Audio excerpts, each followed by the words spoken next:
안녕하세요. DJ 서영입니다. 오늘의 사연 시작해 보겠습니다. 안녕하세요. 부산에서 살고 있는 37살 여성이고 결혼한 지는 9년 정도 되었어요. 아이는 딸 하나 있고 올해 초등학교를 들어갔답니다. 제 남편과 저는 둘 다 부산 토박이로 고등학교 동창이었던 인연으로 다시 만나 결혼하게 되었습니다. 연애를 하면서 남편은 항상 듬직하고 어른스러운 모습이었고 그런 모습의 매력을 느껴 결혼을 결심하게 되었어요. 결혼 후 시부모님께서 신혼집을 마련해 주셨을 때는 정말 감사하고 행복했어요. 넓고 멋진 집에서 새로운 시작을 할 수 있다는 것만으로도 너무나 기뻤습니다. 하지만 시간이 흐르면서 그 집은 점점 저에게 무거운 짐이 되어갔습니다. 시어머니는 종종 집 이야기를 꺼내며 집을 마련해 주신 것을 생색내셨고 저 역시 가족으로서 도울 수 있는 것은 최선을 다해 도왔어요. 하지만 그 도움의 범위가 어디까지여야 하는지에 대해서는 남편과 저 사이에 큰 차이가 있었습니다. 시댁 가게의 어려움이 점점 커지면서 남편은 점차 저와 상의 없이 결정하는 일이 많아졌고 그 결과 신혼집을 비롯한 여러 중요한 문제들이 제 뜻과는 전혀 다르게 흘러가기 시작했어요. 그러던 어느 날 남편은 결국 저에게 큰 상처를 남기고 말았답니다. 다 된 밥에 재를 뿌린다는 말이 있죠. 저희 부부의 이야기를 이렇게 표현할 수 있을 것 같아요. 처음에는 행복한 가정을 이루기 위해 열심히 살아왔지만 결국 그 행복은 누군가의 이기심과 잘못된 선택으로 인해 무너지고 말았죠. 하지만 저는 이제 다시 일어섰고 아이와 함께 새로운 삶을 시작하려고 합니다. 이 이야기를 통해 누군가가 제 마음을 이해해주고 공감해줄 수 있다면 좋겠어요. 저는 학교 다닐 때부터 대학을 가서 공부를 계속하기보다는 빨리 독립해서 자유롭게 살고 싶다는 생각이 강했어요. 그래서 남들 다 수험 생활을 거쳐 대학을 갈 때 상고를 졸업하고 곧바로 은행에 취업하게 되었답니다. 고졸 전형으로 운 좋게 은행에 입사하다 보니 또래보다 사회생활을 빠르게 시작하게 되었고 어느덧 은행에 근무한 지 18년 차가 되었네요. 남편은 저랑 동갑인데 학교 졸업하고 우연히 동창회에 나갔다가 고등학교 동창이 소개해줘서 알게 되었어요. 지연아, 백수호 알지? 우리 수학학원 다닐 때 맨날 우리 뒷자리에 앉았잖아. 같이 떡볶이 먹은 적도 몇 번 있었을걸? 기억나? 그랬나? 이름은 들어본 것 같기도 한데 얼굴은 잘 모르겠네. 너 옛날에 내 거 수학 숙제 베끼고 네가 떡볶이도 쐈잖아. 이래도 기억 안 나냐? 아, 네가 백수호였어? 우와, 너 많이 변했구나. 나는 지연이 너 얼굴 보니까 금방 알아보겠던데. 좀 서운하네. 그랬어? 미안. 너무 오랜만에 동창들 얼굴 보는 거라. 아무튼 반가워. 뭐, 그럴 수도 있지. 너도 부산에서 일하고 있다며? 앞으로 얼굴 자주 보자. 어릴 때 친구들을 성인이 되고 다시 만난 거라 처음에는 그냥 친구로 알고 지냈는데 남편의 적극적인 대시로 결국 사귀다가 결혼까지 하게 되었어요. 남편은 부산에 있는 대학교를 졸업하고 일반 회사에서 근무하는 직장인이고 2남 1녀 중 장남이에요. 장남이라 그런가? 나이가 동갑임에도 불구하고 듬직하고 어른스러운 모습에 호감이 가기 시작했죠. 남편은 제가 똑 부러지는 성격에 생활력이 강해 보여서 멋져 보였다나? 아무튼 그렇게 연애를 하고 결혼을 하게 되었어요. 시부모님도 부산 토박이셔서 태어났을 때부터 쭉 부산을 벗어나 보신 적이 없는 분들이었는데요. 부산에서 제법 큰 음식점을 운영하고 계시기도 하고 나름 여유가 있는 집이었어요. 우리 둘이 모은 돈이 1억이 조금 넘으니까 결혼하면서 크게 들어가는 돈 빼면 1억 정도는 세이브할 수 있을 것 같아. 그래? 알아보니까 요즘 시세가 1억 가지고는 10평대 원룸 정도 구할 수 있는 수준이더라. 이렇게 되면 대출 없이는 힘들 것 같아. 그러네. 웬만하면 대출 없이 시작하고 싶었는데. 어쩔 수 없지 뭐. 나도 직원 우대금리 다시 한번 알아볼게. 집은 남자인 내가 준비해야 하는 건데 미안. 무슨 소리야. 우리가 같이 살 집인데 같이 장만하는 게 맞지. 작은 집에서 시작해서 점점 더 큰 집으로 늘려가는 맛도 있으니 괜찮아. 대신 나중에 나이 들면 어머님처럼 큰 집에 살게 해줘야 돼? 당연하지. 내가 꼭 돈 많이 벌어서 대궐 같은 집에서 살게 해줄게. 여느 부부들처럼 저희도 결혼을 준비하는 과정에서 신혼집을 구하는 게 가장 힘들고 어려웠는데 남편과 제가 직장 생활을 하면서 모아둔 돈으로는 집장만까지는 무리라 대출을 받아 작은 아파트 전세에서 시작하려고 했었죠. 아무래도 제가 은행에서 근무하다 보니 한도나 금리, 직원 우대 등등 이것저것 알아보고 다른 은행이랑 비교해보느라 한창 바쁘던 중 시어머니가 저녁이나 같이 하자며 남편과 함께 식당으로 부르셨어요. 별 생각 없이 퇴근 후 남편과 함께 식당으로 가서 어머님과 함께 저녁 식사도 하고 결혼 준비에 대해 이런저런 얘기를 나누다가 갑자기 신혼집에 대한 얘기가 나오게 되었어요. 신혼 가전이랑 가구 이것저것 드리려면 집은 미리 계약해야 할 텐데 알아보고는 있는 거니? 응, 전셋값이 만만치 않아서 지연이랑 같이 대출 알아보고 있어. 일단 신혼집은 작은 데서 시작하고 아기 낳고 나면 그때 이사하려고. 결혼 생활을 빚으로 시작하면 어떡하니? 안 그래도 살다 보면 돈 필요할 때가 계속 생길 텐데. 그래서 대출은 최대한 적게 받고 20평 정도 하는 아파트 전세로 얻으려고요. 수호 씨랑 얘기해봤는데 살면서 저희 힘으로 집도 늘리고 살림도 키우는 게 더 좋을 것 같기도 하고요. 아무리 그래도 아파트 20평이면 너무 좁지 않겠니? 수호가 혼자 사는 집이 18평인데 네가 사는 집도 비슷하다며? 그럼 둘이 살림을 합치기만 해도 좁을 것 같은데? 그건 그런데요. 형편도 안 되지만 집이 크면 채워 넣어야 할 살림살이도 많아지니까 작은 데서 시작하는 게 나을 것 같아요, 어머님. 결혼하고 나면 집에 식구들도 한 번씩 들릴 거고 수호가 장남인데 집이 그렇게 작으면 주변에서 말 나온다. 나는 집 커서 나쁘다는 말은 아직까지 못 들어봤다. 그러지 말고 집은 30평대로 알아보거라. 돈은 내가 보태줄 테니. 정말? 진짜 우리 신혼집 엄마가 해줄 거야? 그래. 우리 집 첫 혼사인데다 너는 장남 아니니. 다른 건 몰라도 집은 해줘야지. 엄마가 집 해주면 우리야 좋지. 잘됐다 자기야. 그치? 단순히 밥 한 끼 하려고 부르신 줄 알았는데 시어머니께서는 그래도 장남이 결혼하는데 집은 해줘야 하지 않겠느냐며 38평짜리 아파트 전세를 마련해 주시겠다 하셨어요. 그 돈은 가지고 있다가 나중에 집 살 때 보태고 신혼집은 내 말대로 하거라. 알아보니 대단지 아파트의 30평대 전세가가 10억이 좀 안 된다더라. 그 정도는 돼야 신혼 살림하는 맛이 나지 않겠니? 그 정도 평수면 어디 가서 꿀리지는 않겠네. 결혼한 친구 녀석들만 봐도 최소 30평 초반에는 다 사는데 사실 나만 좀 작은 집 들어가는 게 좀 걸렸거든. 아무리 전세라도 대단지 신축 아파트인데다 부산에서는 나름 비싼 동네이다 보니 전세가가 8억 정도 되더라고요. 친정 부모님께서는 평수에 맞게 혼수를 채워주신다고는 하셨지만 시댁에서 마련해 주신 금액을 따라갈 수는 없었어요. 냉장고, 세탁기, 그래 침대도 사야 되고 집에 맞추려니 사이즈가 다 커져버려서 비용 부담이 만만치 않네. 그래도 시댁에서 집 걱정은 덜어주셨으니 우리도 최대한 성의는 보여야 되지 않겠니? 그렇긴 한데 맞다. 한 브랜드에서 신혼가전 장만하면 할인 행사하는 것도 있던데 그것도 좀 알아봐야겠네. 학교 다닐 때도 안 하던 공부를 결혼 준비하면서 하고 있네 정말.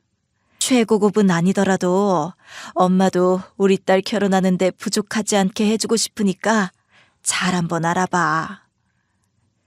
집이 제일 큰 걱정이었는데 시댁에서 도움을 주셔서 감사하기는 했지만 너무 갑작스럽게 결정된 사항이라 저는 얼떨떨하기도 했고 살짝 부담도 있을 수밖에 없었어요.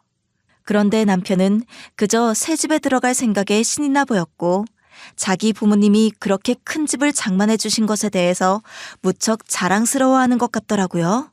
시부모님이 운영하고 계시는 음식점은 워낙 오랫동안 한자리에서 장사를 하신 데다 입소문으로 유명한 곳이라 단골도 꽤 많은 편이었거든요. 저희가 결혼할 즈음 시댁 음식점이 TV 프로그램에 한번 나오고 난 이후부터는 주말에 대기까지 생길 정도로 장사가 잘 됐죠. 장사가 점점 잘 되자 직원 수를 점점 늘리면서 시어머니는 이전과 다르게 쇼핑을 하시는 일이 잦았고 시아버님도 타시던 차를 바꾸시는 등 씀씀이가 예전과는 다른 것 같았지만 그래도 가게 운영은 신경 써서 하시는 것 같아서 크게 걱정은 하지 않았어요. 요즘 너무 바빠서 꽃 구경, 단풍 구경은 꿈도 못 꾸겠다. 콧바람 쐬러 안 간 지 얼마나 됐는지도 기억이 안 난다니까. 확실히 요즘은 평일에도 대기 손님이 많아진 것 같던데 엄마 곧 부자 되겠어? 그러니까 말이다. 직원이 늘었는데도 손님 수를 못 따라간다니까. 큰애, 네가 좀 더 자주 와서 도와주면 참 좋을 텐데. 은행은 아직도 많이 바쁘니? 네, 요즘 신규 상품들이 많이 나와서 영업하려면 상품 공부를 해야 하거든요. 그래도 시간 나는 대로 와서 도와드릴게요. 차라리 은행을 그만두고 네가 여기서 일을 하면 딱 좋겠는데. 네 생각은 어떠니? 네? 저는 은행에서만 일을 해봐서 식당 일은 이렇게 도와드리는 정도밖에 안 될 텐데요. 이 일은 하면서 배우는 거고 하다 보면 잘하게 되고 그런 거지. 우리는 뭐 날 때부터 식당 일을 해봤겠니? 그렇긴 한데 저는 아직 은행 일이 좋기도 하고 그래서 어머님 말씀은 저도 생각해 보겠습니다. 그래, 이 가게가 이렇게 잘 되지 않았으면 내가 너희 신혼집을 얻어줄 수나 있었겠니? 따지고 보면 우리보다는 너희가 더 열심히 식당에서 일해야 되는 게 맞아. 안 그러니? 저는 바쁠 때면 남편 없이도 종종 시댁에 가서 일을 도와드리곤 했는데 갈 때마다 어머님은 가게가 너무 바빠서 놀러 갈 시간도 없다며 푸념 아닌 푸념을 늘어놓으시곤 했어요. 거기다가 결혼하고 지금까지 신혼집 마련해 주신 걸로 두고두고 생색을 내시는 통에 저에게는 시부모님이 해주신 전셋집이 시집살이를 시키는 빌미가 되는 거나 다름없었죠. 큰애야, 내일 제사상은 네가 좀 보거라. 나는 가게 일이 바빠서 도저히 시간을 낼 수가 없구나. 네? 어머님, 미리 말씀해 주셨으면 제가 장을 봤을 텐데 내일 회사에서 중요한 미팅이 있어서 제가 빠질 수가 없을 것 같아요. 아니, 너네 회사는 너만 일한다니? 뭐가 맨날 툭하면 야근에다가 우리 아들 밥은 제때 차려주기나 하는 건 맞니? 제사상 하나 볼 시간도 없어서? 그렇게 일하면 돈 몇 푼이나 준다고? 죄송해요. 아니면 제가 늦더라도 퇴근하고 장 봐서 준비해 볼게요. 아니, 다 저녁에 장 봐서 언제 음식 준비하고 제사 지낼 건데? 생각이라는 걸 좀 하고 얘기하든가. 나는 너희 생각해서 결혼 생활 힘들지 말라고 집까지 해줬더니만 넌 시댁은 늘 뒷전이구나. 아니면 수호 씨한테 얘기해서 장만 봐달라고 부탁해 볼게요. 아유, 됐다. 괜히 아범 신경 쓰이게 말하지 말고 그냥 둬라. 내가 해야지 어떻겠니? 아휴, 기껏 뼈 빠지게 일해서 번 돈으로 집을 해주면 뭐하나. 며느리라고 하나 있는 게 시댁일에 이렇게 무신경하니 원. 혹시나 시댁가족 행사에 소홀하거나 시부모님 마음에 안 드는 행동을 할 때면 어김없이 가게가 힘들어도 자식 결혼한다고 집을 해줘봤자 저 모양이다 라는 둥 쓴소리를 하시면서 저희 부부를 손안에 쥐고 흔들려고 하는 게 일상이었어요. 몇 년 전에 시아버님이 큰맘 먹고 다른 지방에 분점을 내놓으신다고 하면서 사업을 확장하시게 되었는데 한동안은 잘 되어 가다가 최근 1, 2년 사이에 시부모님이 운영하시는 식당은 비슷한 가게들이 많이 생기다 보니 점점 손님이 줄어들게 되었고 급기야 5호점까지 낸 분점들은 하나 둘씩 폐업하기 시작했어요. 그렇게 손해가 조금씩 늘어나자 최근에는 가게 월세까지 밀리는 상황까지 다다르게 되었는데요. 여보, 어머님 이번에 사무점 폐업 신고하셨대. 요즘 많이 힘드신가 봐. 아가씨 말로는 얼마 전에 본점 월세가 2달치나 밀려서 직원들 정리해고하는 바람에 아가씨가 대신 일하느라 엄청 고생했다더라고. 나도 들었어. 안 그래도 엄마가 가게 일 좀 도와줄 수 없겠냐고 하더라고. 내가 돈은 못 들여도 틈틈이 나가서 일은 도와드린다 했는데 마음이 좀 그렇더라. 우리라도 여유가 있으면 좋을 텐데. 나도 시간 되는 대로 가게 일 도우러 갈게. 가족으로서 걱정이 되긴 했지만 제가 당장 도와드릴 수 있는 방법이 있는 것도 아니고 남편도 매달 월급 받는 직장인이다 보니 시부모님을 도와드릴 수 있는 방법이 없어서 그냥 가만히 있을 수밖에 없었어요. 그러던 어느 날 시어머니가 집으로 찾아왔고 뜬금없이 우리 결혼할 때 해주신 신혼집 전세금 이야기를 꺼내시더군요. 예, 할 얘기가 있으니 좀 앉아봐라. 너희 요즘 가게 힘든 건 알고 있지? 네, 알고 있어요. 어머님, 아버님 많이 힘드시겠어요. 안 그래도 이따가 가게 가서 일손 도우려고 했는데. 그게 다니? 너는 은행 다닌다는 애가 돈으로 도와줄 방법을 찾아보지는 않고 입으로만 걱정을 하면 되겠니? 네? 그게 무슨 말씀이세요? 아니, 가족이 힘들어하면 대출이라도 받아서 도움을 줄 생각을 해야지. 너는 너무 아무것도 안 하고 있잖니. 어머님, 그래서 일찍 퇴근하는 날이면 식당에서 일 도와드리고 있잖아요. 주말에 집에서 편히 쉬지도 못하고 식당 일 도와드리고 있고요. 저는 제가 할 수 있는 건 최대한 노력하고 있어요. 그건 당연한 거고. 며느리가 은행에 다녀서 이럴 때 도움이 될까 싶었는데 너는 가게세 밀렸다는 소리를 듣고도 한 푼을 안 보내더라. 나는 너희 결혼할 때 이 집까지 해줬는데 너는 그깟 대출 좀 받아주는 게 어렵니? 어머님, 가족끼리는 당연히 서로 도와야 하지만 금전적인 도움은 제 능력 안에서 해드려야지 빚까지 내서 도와드릴 수는 없어요. 너 말이 좀 그렇구나. 부모가 집 해주는 건 당연하고 자식이 부모한테 돈 마련해주는 건 안 되는 거니? 어머님, 돈을 드릴 수는 있지만 대출까지 받아서 드리는 건 어려울 것 같아요. 그리고 이건 수호 씨랑 상의해서 저희가 가진 돈 안에서 도움을 드리는 걸로 하겠습니다. 됐다. 그럴 거면 이 집 전세 보증금이라도 써야겠으니 집이나 비우거라. 네? 그게 무슨 말씀이세요? 이 집을 빼면 저희 가족은 어디 가서 살라고요? 원래 장사하는 사람들은 가게고 집이고 자주 옮기고 그러는 거다. 나 때는 전세 기간이고 뭐고 1년에 한 번씩도 이사했다. 그나마도 지방으로 안 가면 다행이었지. 암튼 이 집 빼서 그 돈으로 가게에 좀 보태야겠으니 얼른 부동산에 얘기해놓거라. 어머님, 장사는 어머님 아버님이 하시는데 저희한테 이사를 하라니요? 수호 씨랑 저 둘 다 월급쟁이 회사원들인데 갑자기 집 얻을 돈은 어떻게 마련하고 또 이사갈 집은 당장 어디서 구하라고 그렇게 말씀하세요? 아니, 너는 생각이 있니 없니? 우리 아들 생각은 안 하니? 아범도 자기 사업을 해야지. 언제까지 쥐꼬리만한 월급 받으면서 회사를 다녀야겠니? 그리고 너는 이 집 해줄 땐 좋다고 덥석 받아놓고 입 싹 닫더니 시부모 가게가 힘들다는데 그걸 안 도와주려고 이 핑계 저 핑계를 대고 있니? 진짜 마른 하늘의 날벼락도 아니고 하루아침에 집을 빼라는 이야기에 정신이 반쯤 나가 있었고 뒤이어 시어머니의 말이 더 가관인 게 시댁에 남는 방이 많으니 그리로 들어와서 살라는 것이었어요. 일단 집은 빼고 정 이사갈 집 구하기 힘들면 우리 집에 남는 방 있으니 그리로 들어오면 되겠구나. 아니 어머님, 아무리 어머님 집이 커도 저희 집 살림이 30평 살림인데 그게 어떻게 방 하나에 들어가겠어요. 그리고 제나 방은요?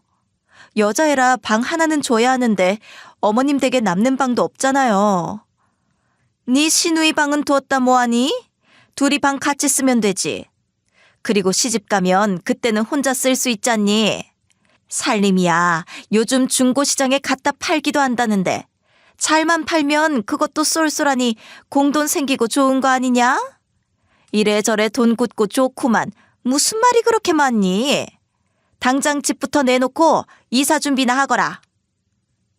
그렇게 이야기가 결론 나지는 않았지만 시어머니는 이달 안으로 집을 빼라는 말만 남긴 채 집으로 돌아가셨어요. 저는 너무 속상하고 답답해서 친구에게 이 사실을 털어놓았는데 친구가 하는 말이 이런 경우를 몇 번 들어본 적이 있다고 하더군요. 나도 얘기는 들어봤는데 네가 그 상황일 거라곤 생각도 못했다. 전에 누가 그러더라고.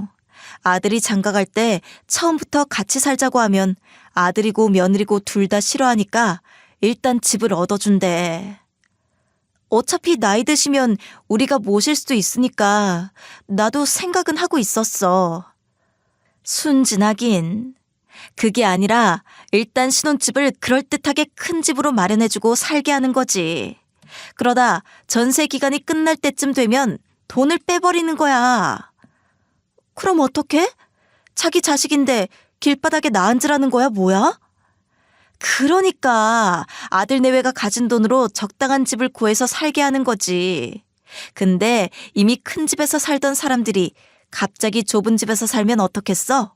거기다 그 사이에 아이라도 생겼으면 더 넓은 집으로 이사할 생각을 하지. 좁은 집으로 가서는 못 살지. 사는 동안 살림도 늘었을 거고 이미 넓은 집에서 살던 사람은 좁은 데서 살기 힘드니까 결국 크고 넓은 시댁으로 들어가게 되는 거지. 요즘은 시부모도 이렇게까지 머리를 쓰는구나 싶어서 나도 좀 놀랍더라. 자식들이랑 합가를 원하는 시부모들이 처음에는 사람 좋은 척 일부러 더 넓고 좋은 집에 전세를 얻어준 다음에 전세 기간 끝날 때쯤에 자기들이 해준 돈을 빼버리는 경우가 있다더군요. 그렇게 넓은 집에서 사는 게 적응되었다가 좁은 곳으로 이사가면 답답할 것 뻔하니 결국에는 시부모가 원하는 대로 합가해서 살게 되는 거라고 하면서 자기 지인 중에서도 그렇게 시댁으로 들어가는 경우를 봤다고 하는 소리를 듣고 나니 정말 더 기가 찼어요. 너도 알다시피 나 결혼 준비할 때 집 때문에 엄청 스트레스 받았잖아. 시어머니가 신혼집 마련해 주신다고 해서 내가 얼마나 좋아했니? 고맙고 감사한 마음에 피곤한데도 매번 일 끝나면 식당 일도 도와드리고 엄청 노력했는데 이런 속셈일 거라고는 상상도 못했다 정말. 그러게 결혼 생활은 두 부부가 온전히 자기들 힘으로 해야 하는데 도움을 받는 순간 무조건 한쪽으로 기울게 된다니까. 저는 그동안 시부모님에게 감사하는 마음으로 살았고 시집살이를 할 때에도 좋은 마음으로 참고 살았는데 알고 보니 이 모든 게 시어머니의 계획이었다는 사실을 알게 되니 너무 화가 났어요. 그래도 지금 당장 제가 할 수 있는 게 없었기 때문에 이러지도 저러지도 못하고 있는 상황이었는데 하루가 멀다 하고 시어머니한테 전화가 와서 전세금 빨리 정리해서 보내라고 닥달을 하시더군요. 예, 집은 내놨니? 복덕방에 좀 빨리 정리해달라고 다시 얘기해놔라. 넌 그런 거 하나까지 내가 일일이 신경 써야 되냐? 어머님, 저 집 안 내놨어요. 당장 이사갈 집도 못 구했지만 아직 계약 기간도 남아서 일단은 그냥 있으려고요. 넌 그게 무슨 말 같지도 않은 소리냐? 내가 그렇게 알아듣게 말했는데 시댁에 도움될 생각은 안 하고 그냥 버틴다고 해결이 되니? 자취방 옮기는 것도 아니고 가정집 이사를 어떻게 한 달 만에 해요. 정 이 집을 빼고 돈을 쓰셔야겠으면 집 알아보고 이사할 때까지만이라도 시간을 주세요. 당장 한 달 안으로는 힘들어요, 어머님. 시어머니의 말도 안 되는 요구에 저는 절대 그럴 수 없다고 선을 그었고 그날 이후로 시어머니와의 사이는 급속도로 안 좋아지기 시작했어요. 그러던 어느 날 퇴근하던 길에 우리 아파트 옆동에 살고 있는 집주인을 우연히 만나게 되었는데 저한테 한다는 소리가 이렇게 갑자기 집을 빼면 어떡하냐며 그동안 급하게 다음 세입자 구하느라 진짜 난감했다는 말을 하더군요. 그게 무슨 소리냐며 들어보니 남편이 얼마 전에 급하게 이사를 가야 될 것 같다고 집을 내놔달라고 부탁을 했다는 것이었고 집주인도 계약 기간이 아직 남아있는 상황에서 우리에게 전세금을 빼줄 여유가 없다 보니 부동산에 급하게 매물로 내놓았다는 것이었어요. 애기 엄마. 안 그래도 한번 보러 가려고 했는데 이사 갈 집은 어디야? 네? 이사라니요? 애기 엄마도 그러는 거 아니야? 아무리 급해도 그렇지. 계약 기간 끝나기 전에 집을 빼더라도 시간을 좀 여유 있게 줘야지. 이렇게 급하게 얘기를 하면 어떡해? 내가 세입자 구하느라 얼마나 애먹었는 줄 알아? 세입자라니요? 지금 이게 다 무슨 얘긴지. 애기 아빠가 그러던데? 당장 이달 안에 이사 나가야 된다면서. 내가 보증금 마련하기 힘들다고 하니까 빨리 다음 세입자 알아보고 그 돈으로 달라고 하도 닥달해서 내가 얼마나 힘들었는데. 설마 모르고 있던 거 아니지? 이야기를 듣자마자 남편에게 달려가서 자초지종을 물으니 태연하게 집주인이 하는 말이 맞다고 이번 달 안으로 우리가 이사 나가야 하는 게 맞다고 하는 것이었어요. 좀 전에 집주인 만났는데 당신 혹시 이 집 내놨어? 언제? 아니 왜 나한테 상의도 없이 이러는 게 어딨어? 집 내놓자고 하면 당신 펄쩍 뛸 거 아는데 어떻게 말을 해? 그걸 아는 사람이 말도 없이 집을 내놨다고? 집 내놓으면 우리 식구는 어디서 살려고? 이 많은 짐들은 또 다 어떡하고? 그럼 어떡해. 엄마가 다 죽어가게 생겼는데. 일단 친구한테 빌려서 엄마한테 돈 보내줬으니까 이 집 나가면 그거 받아서 친구한테 주면 돼. 어떻게든 엄마는 살리고 봐야지. 급한 것만 정리하면 가게는 또 열심히 벌어서 키우면 되고 돈은 또 금방 모을 수 있을 거야. 그때 더 큰 집으로 이사 가면 되지. 이미 어머님한테 돈을 드렸다고? 그래, 어차피 계속 이렇게 버틸 수는 없다 치자. 근데 내가 지금 더 화가 나는 건 시댁 가게 살리자고 우리 가족을 벼랑 끝으로 몰고 있는 당신이 문제야. 그게 무슨 말이야. 우리 엄마 가게가 잘 돼야 우리한테도 좋은 거지. 그 가게 엄마 아빠가 얼마나 더 하시겠어? 장사하실 수 있을 때 도움 드려야지. 안 그래? 그럼 우리는? 이 집 빼주고 나면 우리는 어디서 살아? 그런 생각을 해보긴 했어? 이사갈 집 걱정을 왜 해? 엄마 집으로 들어가면 되는데. 집도 크겠다. 이사갈 집 안 구해도 돼. 집 얻을 돈 안 구해도 돼. 얼마나 좋아? 어머님 댁에 들어간다고? 어머님이 방 하나 주신다더라. 거기 들어가서 사는 게 말이 돼? 당신은 우리 제나가 자기 방 하나도 없이 살았으면 좋겠어? 이제 곧 학교도 갈 텐데 공부는 어디서 하고 생각은 하고 말하는 거 맞아? 저한테 상의 한마디 없이 어떻게 이럴 수 있냐고 묻자 그럼 엄마가 가게 문 닫게 생겼다고 돈 내놓으라고 하는데 별 수 있냐고 하면서 일단 급한 대로 친구한테 빌려서 엄마한테 먼저 돈을 드렸고 전세금 나오면 친구한테 갚아야 한다고 하는 것이었어요. 그럼 우리는 어디로 이사 가냐며 묻자 안 되면 시댁으로 들어가자고 하는 대책 없는 남편의 말에 진짜 황당해서 말이 안 나오더군요. 엄마, 우리 아무래도 이 집 빼고 시댁으로 들어가야 할 것 같아. 그게 무슨 소리니? 시댁으로 들어가야 하다니? 제나 아빠가 집 내놨대. 시댁 가게가 좀 힘들다고 하더니 우리 집 빼서 그 돈으로 급한 거 막아야 한다고. 암튼 그래서 아무래도 이달 안에 이사 가야 될 것 같아. 무슨 이사를 이렇게 급하게 해? 그리고 시댁에 남는 방이 어디 있다고? 살림살이는 다 어쩌려고? 일단 중고 거래할 수 있는 건 정리하고, 몰라. 어떻게든 되겠지. 나 너무 속상해. 나한테 말도 없이 일을 벌여놔서 진짜 미치겠어. 그러지 말고 너희 아빠가 사둔 아파트로 들어가서 살래? 그 아파트? 거기 새 준 거 아니었어? 안 그래도 살던 사람 나가고 나서 리모델링하고 새 단장하느라 지금 비어있는데 당장 시댁에 들어가는 것보단 네가 들어가서 사는 게 어떠니? 저는 앞뒤 생각 없이 일을 저질러버린 남편 때문에 속이 상해서 친정집에 가서 엄마한테 하소연을 하게 되었는데 친정 부모님이 원래 투자 용도로 가지고 계시던 아파트를 저에게 주시겠다고 하시는 거였어요.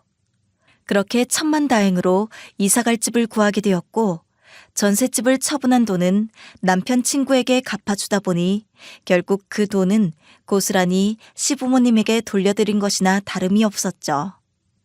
이번 일을 계기로 남편과 심각하게 사이가 나빠지긴 했지만 아이를 봐서라도 한 번은 참기로 했어요. 그렇게 이사를 하고 새로운 집에서 짐 정리를 한참 하고 있었는데 그날도 갑자기 시어머니가 집으로 찾아오셨어요. 그러면서 하는 말이 집이 이렇게 좁아서 어디 살겠느냐며 우리 아들은 평생 40평대보다 좁은 곳에서 살아본 적도 없는데 궁상맞게 20평짜리가 뭐냐고 한숨을 쉬시더군요. 예, 너는 우리 집으로 들어오랬더니 기껏 이사한 게 이렇게 좁은 집이니? 우리 아들은 이제껏 한 번도 좁은 집에서 살아본 적이 없어서 여기 살다간 답답해 죽을 거다. 정리할 거 정리하고 나면 이 집도 나름 살만해요, 어머님. 너희 부모님도 참 그렇다. 이왕 집을 해주실 거면 좀 살만한 곳으로 마련해 주시지. 20평대가 뭐니? 혼자 사는 집도 아니고 애도 있는데. 어머님, 전에 살던 집은 크긴 해도 전세였지만 여기는 자가예요. 집은 작아도 전에 살던 전셋집이랑 시세도 비슷하고요. 그러면 뭐하니? 새 집도 아니고. 아휴, 보기만 해도 답답하고. 이래가지고 살 수나 있을런지. 집이 좁긴 하지. 답답한 감이 없진 않은데 어쩌겠어. 굳이 이리로 들어오겠다는데. 집도 좁은데 방이 3개씩이나 되니 다 코딱지만 하고. 안방은 너희 침대 하나 들어가면 꽉 차겠다.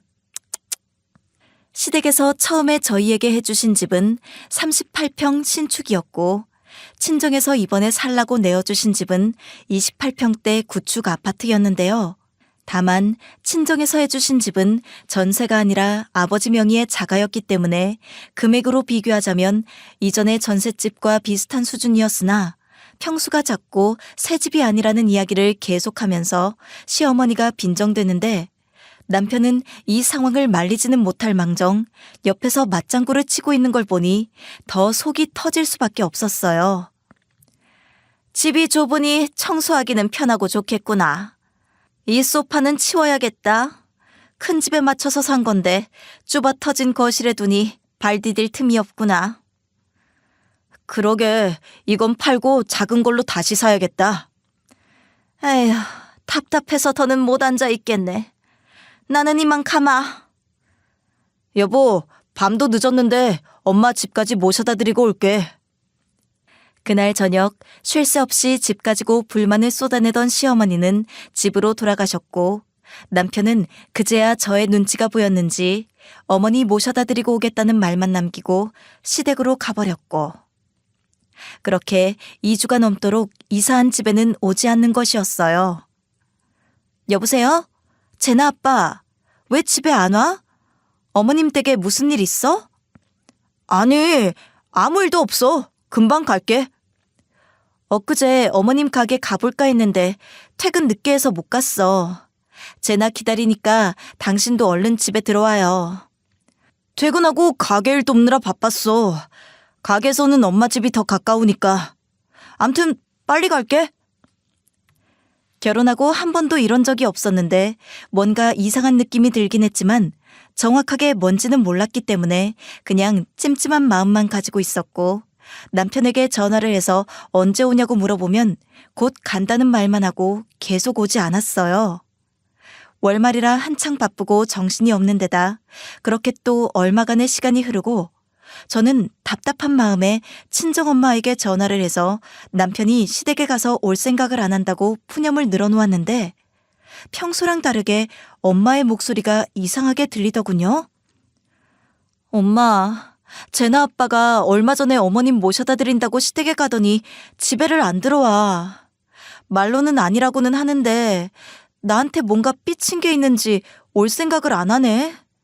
처음엔 그냥 냅뒀는데 제나도 아빠를 찾으니까 내가 데리러 가야 하나 싶고. 그래. 백서방도 무슨 사정이 있겠지. 사정은 무슨 사정. 근데 엄마, 목소리가 왜 이래? 힘이 하나도 없네? 어디 아파? 아니, 아프긴 그냥 기운이 없어서 그래. 엄마, 혹시 제나 아빠한테 무슨 얘기 들었어? 혹시나 하는 마음에 남편 연락이 왔었냐고 묻자 엄마는 말끝을 흐리더군요. 그래서 재차 물어보니 얼마 전에 남편이 친정집에 왔다 갔다는 것이었어요.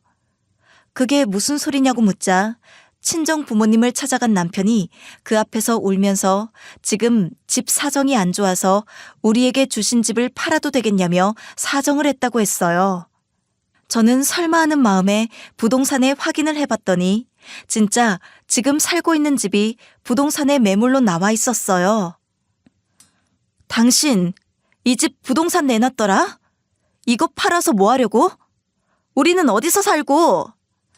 아니, 우리도 이제 멀리 내다봐야지. 제나 학교 다니고 점점 커가면 지금보다 돈 들어갈 일이 훨씬 많아질 텐데 언제까지 월급만 가지고 살겠어? 이제 나도 내 사업 시작해야지. 갑자기 사업이라니? 대체 무슨 말이야? 월급쟁이는 평생을 벌어도 월급이 다지만 사업을 하면 내가 열심히 일한 만큼 돈으로 돌아오니까 한 살이라도 젊을 때 시작하려고. 직장을 다니든 사업을 하든 당신이 하고 싶으면 해. 그래도 이 집을 판 돈으로 사업을 하는 건 아니지. 사업을 시작하고 싶으면 당신이 모은 돈으로 해. 당신 하고 싶은 거 하자고 하나밖에 없는 딸을 길거리에서 살게 할 거야? 그날 저녁 남편을 보자마자 이 집까지 팔아서 도대체 뭐 할 생각이냐고 따져 물었어요. 그랬더니 자기가 언제까지 월급쟁이로만 살 수는 없지 않겠냐며 이참에 자기도 사업을 해보고 싶다는 소리를 하더군요. 그럼 그 돈은 당신이 직접 벌든가 구해서 시작하든가 해야지. 사는 집을 팔아서 가게를 차리면 우리는 길거리에 나앉으라는 거냐며 되받아치자 남편은 아무 말도 못하고 그냥 어떻게든 되겠지라는 태도로 제 말에는 대꾸도 하지 않았어요. 남편은 그 후로도 가게 일을 돕는다는 핑계로 말도 없이 시댁에 가서 자고 오는 등 집에 오지 않는 날이 많아졌고 남편의 태도를 보고 저는 저 인간이 지금 뭐 하자는 수작인지 눈치채게 됐어요. 그렇게 며칠이 흐르고 끓어오르는 화를 참으며 아니 오히려 웃으면서 그래 당신 말대로 하자며 집 팔고 가게 차리자고 했어요. 처음에는 남편이 제 말을 듣고 조금 놀라는 눈치였더라고요. 여보, 나도 생각을 좀 해봤는데 그래, 당신 말도 일리가 있더라. 가게 하자. 정말? 그래, 잘 생각했어. 조금이라도 빨리 시작하는 게 낫지. 안 그래? 당신 말대로 평생 월급쟁이로 살 수만은 없지. 공무원처럼 퇴직하고 연금이 나오는 것도 아니고 벌 수 있을 때 많이 벌어두면 좋지. 대신 무슨 가게를 차릴지는 고민을 좀 더 해보고 결정할게. 당신이? 가게는 내가 이미 다 알아봤는데 그냥 내가 알아서 할게. 아니야. 나도 은행 정년이 있으니까 나중에 퇴직하고 나서 가게 하나 차리고 싶단 생각은 하고 있었어. 그래서 하고 싶은 업종 목록을 만들어두긴 했는데 어떤 게 좋을지는 좀 더 고민해보고 정할 테니까 일단 시간을 좀 줘. 그랬더니 남편 표정이 갑자기 사색이 되었고 직장에만 다니던 제가 뭘 알겠냐고 자기가 그래도 가게 오래 한 부모님 밑에서 보고 배운 게 있으니 자기가 정하겠다며 계속 나서지 말라고 하는 것이었어요. 아니, 직장이라곤 은행만 다녀본 당신이 뭘 안다고. 나야 부모님이 장사를 몇 번 해보셔서 잘 알지만 당신은 모르잖아. 내가 잘 고민해보고 결정할 테니까 당신은 그냥 가만히 보고만 있어. 뭘 당신까지 이런 데다 신경을 쓰고 그래. 아니야. 친정 부모님 아니었으면 우리 식구 집 한 칸 없이 길바닥에 나앉을 뻔했는데 앞으로 우리 가족이 평생 먹고 살 수도 있는 일에 내 의견을 빼고 결정을 한다고? 그건 좀 아닌 것 같아. 내가 생각해보고 결정할 거니까 이 얘기는 더 하지 말자.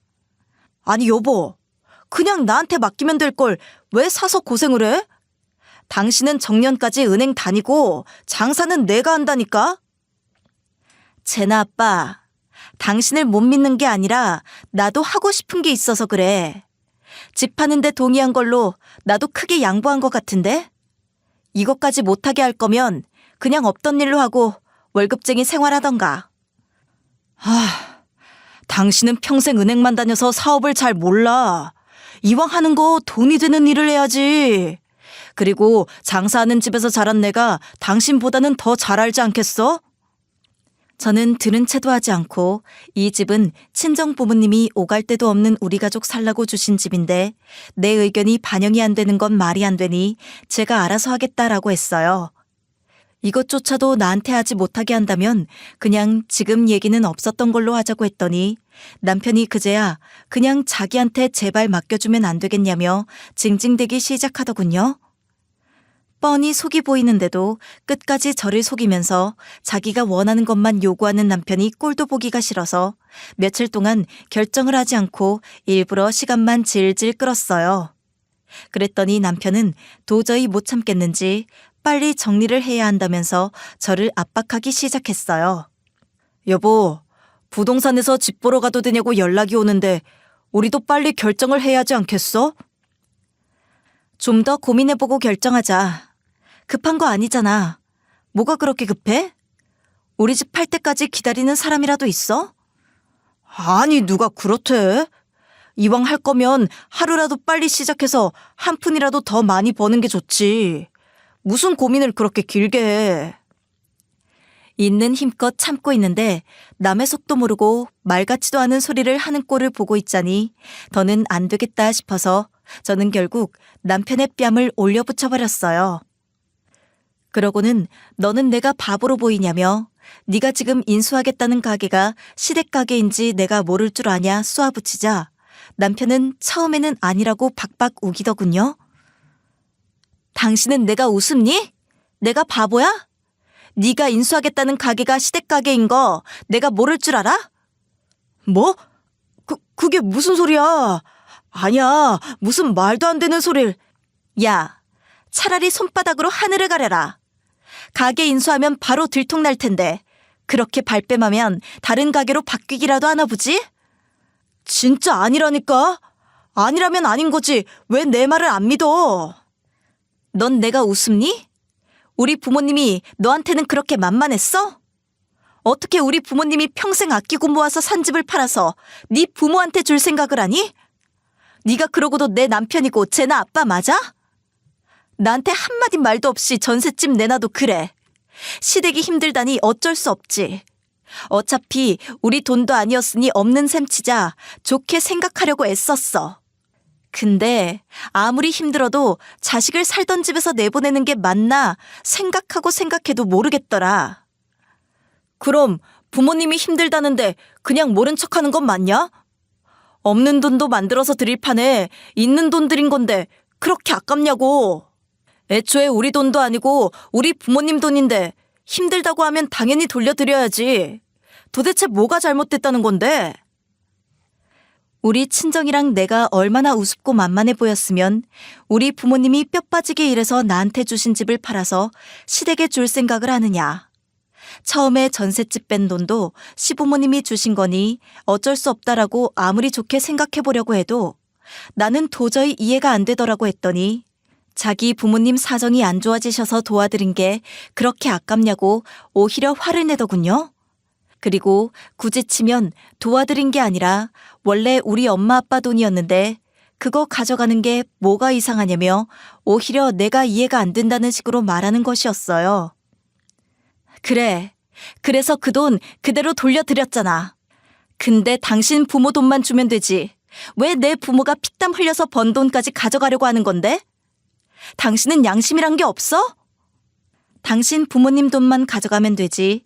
왜 우리 부모님 돈까지 다 가져가려는 거냐고 소리를 지르자 그 소리를 들은 남편의 손이 제 왼쪽 뺨에 날아들었어요. 그동안 살면서 시집살이는 했을지언정 남편과는 서로 모진 말 한마디, 손찌검 한 번 없었는데 시댁과의 돈 문제 때문에 이런 상황까지 오게 되니 저도 더 이상 이 관계를 계속 이어갈 필요성을 못 느끼게 되었어요. 너랑은 이제 같이 못 살겠다. 이 집에서 당장 나가. 야, 너는 이혼이 뭐 쉬운 줄 알아?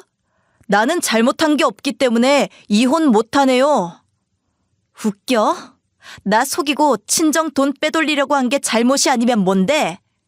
이 집을 팔든 말든 이제 더는 신경 쓰지 마. 내가 알아서 할 테니까. 그리고 지금부터는 너희 집에 10원 한 장 가져갈 생각도 하지 말고 이 집에서 당장 나가. 야, 은행이 얼마나 보수적인 직장인데 네가 이혼하면 계속 그 은행을 다닐 수나 있겠냐? 그건 내가 알아서 할 일이고 너는 네 앞가림이나 해. 장사한다고 직장도 그만뒀는데 다시 취업하려면 이력서 쓰고 면접 보느라 바쁘지 않겠어? 남편은 이미 사업 시작할 생각에 다니던 직장도 그만둔 상태였기 때문에 제가 살고 있는 집을 팔지 못하면 남편은 낙동강 오리알 신세가 되는 거나 다름없었지만 저는 이혼을 하더라도 직장도 있고 살 집도 있는데 남편은 이혼하고 나면 망해가는 시댁가게 붙잡고 어떻게든 살아보라고 하고 집에서 내쫓아버렸어요. 그리고 며칠 뒤 여보, 내 생각이 짧았어. 내가 퇴사하고 스트레스를 많이 받았었나 봐. 장사할 생각에 정신이 없어서 당신 마음을 미처 못헤아렸네. 정말 미안해. 이번 한 번만 봐주면 안 될까? 내가 진짜 정신 차리고 잘할게. 자꾸 연락하고 집에 찾아오지 마라. 너랑은 이미 끝이야. 내가 엄마 아빠 말만 듣고 혹해서 제정신이 아니었나 봐. 정말 미안해. 내가 잘못했어. 한 번만 봐줘, 응? 내가 앞으로 진짜 잘할게. 자꾸 얘기해봤자 소용없고 한 번만 더 이렇게 불쑥 찾아오면 진짜 가만 안 있을 거야. 여보, 나 진짜 마음 고쳐 먹었다니까. 정말이야. 앞으로 장사 얘기 다시는 안 할게. 그날 이후 저는 지인의 소개로 이혼 전문 변호사를 찾아가게 되었어요. 남편은 그때까지만 해도 계속해서 나에게 화해를 시도했지만 저는 더 이상 대화를 이어가고 싶지 않았거든요. 웬만하면 구질구질하게 서로 흠을 찾아 소송을 하고 싶지 않았기에 합의로 깨끗하게 끝내자는 뜻으로 아무 말 없이 이혼 서류만 넘겨주었어요. 제가 먼저 남편에게 이혼 서류를 줬다는 사실을 알게 된 시어머님은 우리 집으로 찾아왔고 가족끼리 어려울 때 도와야지 이혼만은 하지 말라고 사정사정을 하더군요. 큰애야, 가족끼리 힘들면 서로 돕기도 하고 그러는 거지. 이런 일로 이혼을 하면 되겠니?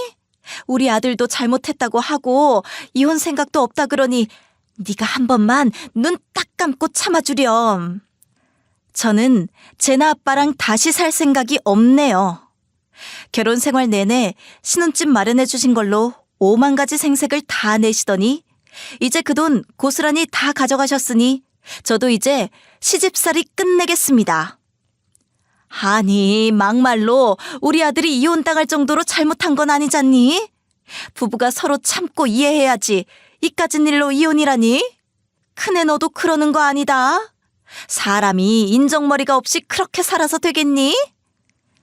잘난 어머님 아들 사업한다고 직장까지 그만뒀으니 이제라도 크게 성공할 수 있게 뒷바라지나 잘해주세요.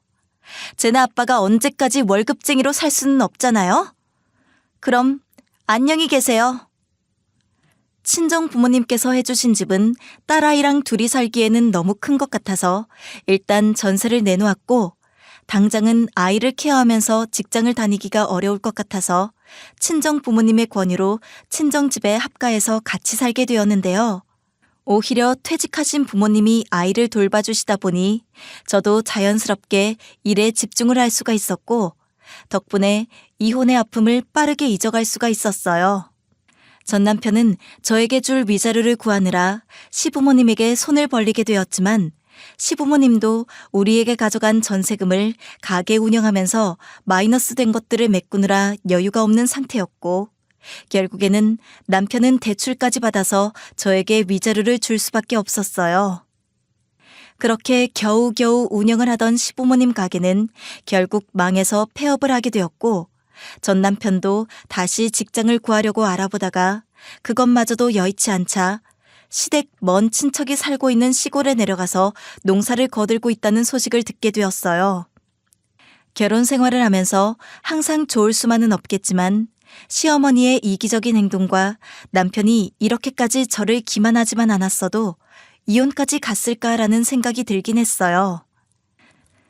저와 우리 부모님의 노력으로 일궈온 것들은 하찮게 생각하고 아무렇지도 않게 자기들 것인 양 생각하는 시부모의 도둑놈 심보는 고쳐질지 모르겠지만 이렇게라도 빨리 정리가 되어서 정말 다행이라는 생각이 들었어요.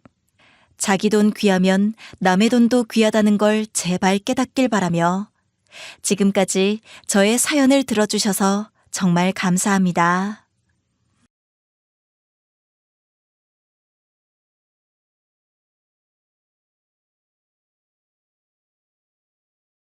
안녕하세요. DJ 서영입니다. 오늘의 사연 시작해보겠습니다. 안녕하세요. 서울에 사는 40대 중반의 여성입니다. 흔히들 사람을 잘못 보면 큰 코 다친다고들 하잖아요. 제가 그 말을 피부로 실감하게 된 일이 바로 남편과의 이혼 과정이었습니다. 어느 날 평소와 다름없이 하루를 보내던 저는 갑자기 부모님에 대한 고민에 빠지게 되었습니다.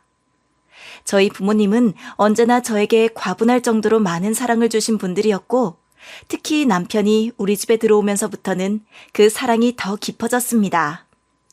우리 집에 찾아올 때마다 부모님은 남편에게 갈비며 김치를 싸주시고 힘들다고 하면 기운내라고 격려까지 해주셨죠. 특히 아버지는 외동딸인 제가 결혼하면서 꼭 아들이 생긴 것 같다고 좋아하셨습니다.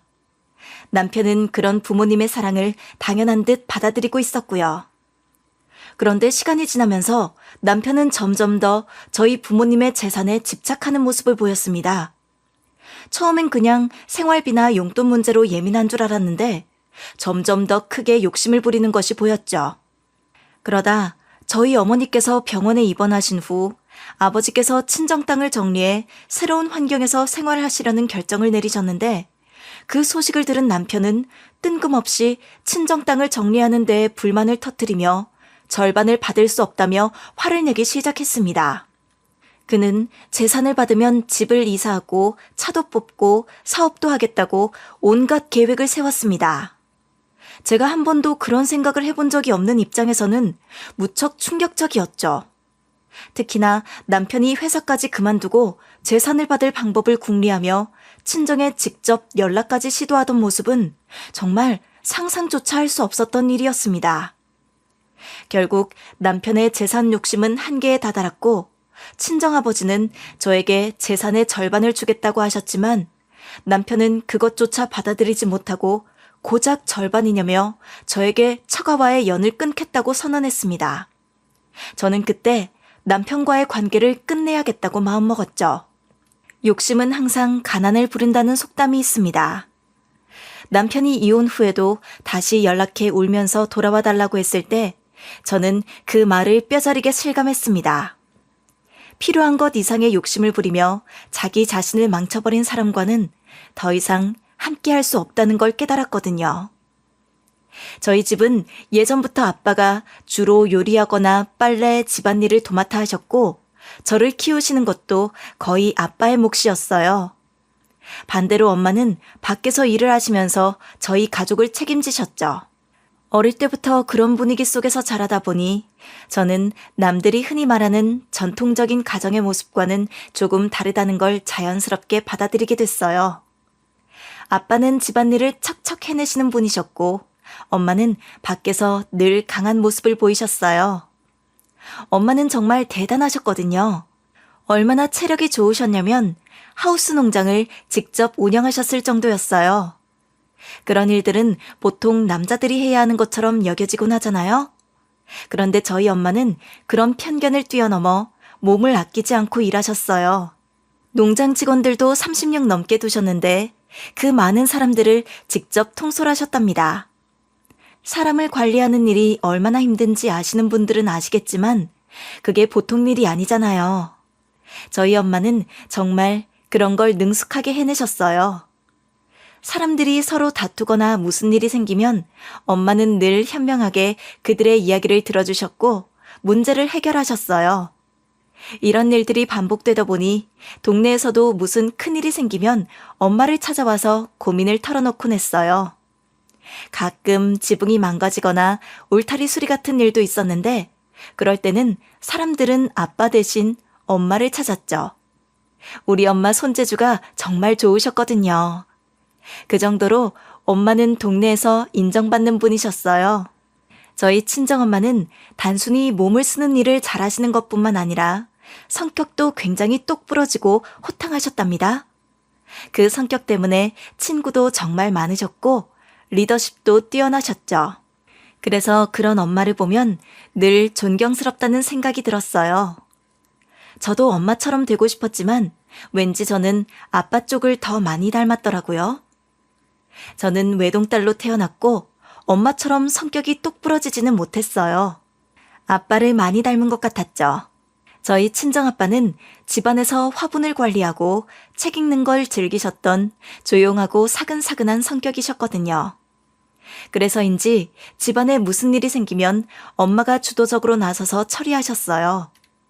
그렇다고 해서 아빠가 주눅들거나 하신 건 절대 아니에요. 엄마가 든든한 버팀목 역할을 하셨고 그런 엄마에게 아빠는 기대셨죠. 그리고 아빠의 다정한 성격 덕분에 엄마도 힐링하시는 것 같았어요. 참 따뜻한 가정이었답니다.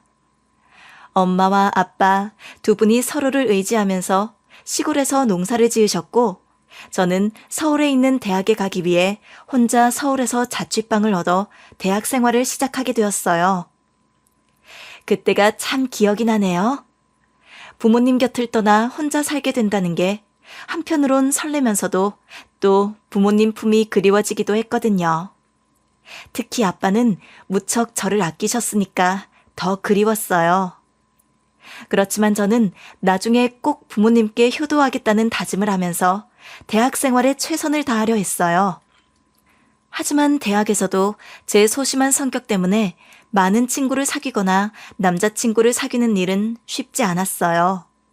저도 남들처럼 연애도 해보고 싶고 많은 친구들과 어울리고 싶었는데 그게 마음처럼 안 되더라고요. 그때는 참 외로웠죠. 남들 다 한다는 연애 한번 해보지 못했거든요.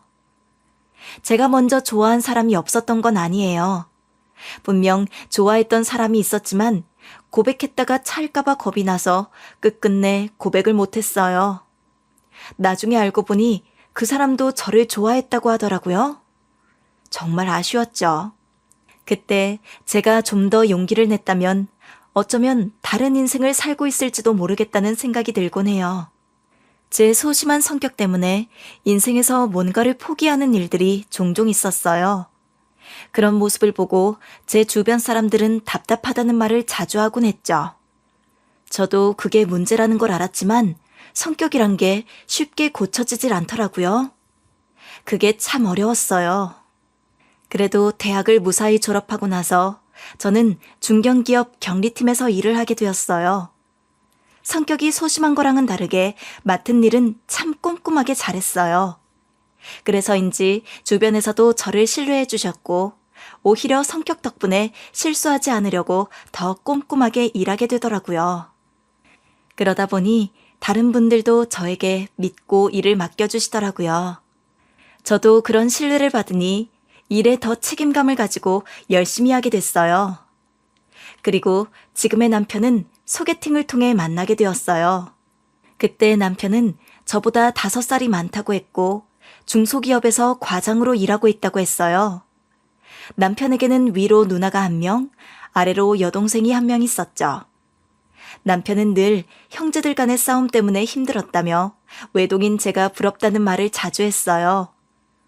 저는 형제가 있어 본 적이 없어서 남편의 말이 신기하게 들렸어요. 오히려 저는 남편처럼 시끌벅적한 가정이 부러웠거든요. 그럴 때마다 남편이 하는 말이 있었는데 형제는 많아봤자 좋은 게 하나도 없어 라는 말이었어요. 처음엔 그 말이 이해되지 않았어요. 그냥 남편은 형제들 간에 안 친해서 그런가 보다 했죠. 그런데 시간이 지나면서 그 말이 무슨 의미인지 점점 알게 되었답니다. 아무튼 저희는 급속도로 가까워졌고 연애한 지 6개월 만에 결혼을 준비하게 되었어요. 남편의 아버지는 재작년에 돌아가셨고 시어머니께서 홀로 계셨어요. 그래서 남편의 누나들과 여동생은 어머니를 더 챙기려 했어요. 남편은 결혼 후에 혼자 계신 어머니가 마음에 걸리니 매달 30만 원씩 용돈을 챙기자고 하더라고요. 저도 그 정도 금액이면 무리가 아니라고 생각해서 알겠다고 했죠. 시어머니 생신날 식사도 사드리고 제 나름대로는 과하지 않게 저의 역할을 다 해왔다고 자부했어요. 그리고 저희 친정 부모님은 정말 정이 많으신 분들이에요. 특히 아버지는 참 여리고 상냥하신 편이라 제가 결혼한다고 하니 이제 내가 가지고 싶었던 아들이 생긴 거나 다름없다면서 무척 기뻐하셨거든요. 결혼할 때도 사위랑 산책도 다니고 책도 같이 읽고 싶다는 작은 소망을 품고 계셨죠. 그런 부모님의 기대에 부응하듯이 남편도 부모님과 잘 지냈어요. 명절 때마다 저희가 시골로 내려가기보다는 오히려 부모님께서 서울로 올라오셨죠. 제가 부모님께 힘들 텐데 왜 굳이 올라오세요? 라고 물으면 보고 싶은 사위 얼굴도 보고 너희한테 주고 싶은 음식도 많아서 그래 하시더라고요. 지금 생각해보면 남편은 이때부터 부모님의 과분한 사랑을 받고 버릇이 잘못된 것 같아요. 스스로가 대단한 사람인 양 착각하게 된 거죠. 남편은 부모님께서 갈비며 김치를 바리바리 싸우셔서 입에 쏙쏙 넣어주시면 그걸 참 좋다고 받아 먹었어요. 처음에는 좀 과하다는 생각도 들었지만 부모님이 그렇게 좋아하시는 모습을 보고는 저도 그렇게 좋게 생각하게 되었어요. 남편이 우리 부모님과 잘 지내는 게 보기 좋았거든요. 하지만 나중에 알게 된 것은 남편이 부모님의 사랑을 당연하게 여기고 있었다는 거였어요. 명절 때마다 부모님이 시골에서 올라오시길래 제가 남편에게 한번 말했죠. 여보, 이번 추석에는 우리가 시골로 내려가자. 남편은 반색하며 말했어요. 왜? 장인 장모님 바쁘셔? 남편의 반응에 저는 할 말을 잃었어요. 저희 부모님이 올라오시는 게 아주 당연한 일처럼 여기는 것 같았거든요. 아니, 딱히 그런 건 아닌데 매번 부모님이 올라오시는 게 죄송하잖아. 이번엔 우리가 시골에 내려가자. 엄마 아빠 드릴 선물도 사고 말이야. 남편은 대뜸 말했어요. 장인 장모님이 서울 올라오시는 걸 좋아하시는데 우리가 왜 오지 말라고 해. 그리고 선물도 별로 안 좋아하신데 차라리 그냥 오시라고 해. 결국 저는 남편 없이 아이만 데리고 친정 시골에 가게 됐어요. 엄마 아빠는 처음엔 당연히 사위는 왜 안 데리고 왔냐고 하셨죠. 근데 금방 잊으셨는지 저와 손주를 보면서 기분 좋게 지내셨어요. 제가 친정에서 이것저것 음식을 바리바리 싸들고 서울로 다시 올라왔는데 집에 도착하니 남편이 실실 웃으면서 말하는 거예요. 장인 장모님이 나 안 보고 싶어 하시나 봐. 안 물어보셔? 저는 남편이 진심으로 하는 말인지 장난으로 하는 말인지 헷갈렸지만 그냥 무시했어요. 그때는 너무 피곤해서 더 대꾸할 힘도 없었거든요. 그런데 언젠가부터 남편이 돈에 점점 더 집착하는 모습을 보이기 시작했어요. 그때 저희 아들은 초등학생이 되어가고 있었고 저는 남편이 아이 교육 때문인가 보다 싶어서 그냥 그러려니 했죠. 교육비 걱정은 당연한 거니까요. 하지만 시간이 지나면서 그게 단순히 아이 교육 때문이 아니라는 걸 알게 됐어요. 남편은 그 이상을 바라고 있었던 거죠. 사실 저희 가정은 경제적으로 크게 부족함이 없었어요. 남편 월급에 제 월급까지 합치면 적지 않게 벌고 있었거든요. 그 정도면 나중에 아이 대학 자금 정도는 충분히 모을 수 있을 거라 생각했죠. 그런데 남편은 더 큰 돈을 원하고 있었어요. 정말 큰 돈을 말이죠. 남편은 중소기업에 다니고 있었지만 저는 중견기업에 다니고 있었고 남편은 시댁에 갈 때마다 그런 가족들 앞에서 자격지심을 느꼈던 것 같아요. 자기도 모르게 위축되고 불안해하는 모습을 종종 보였어요.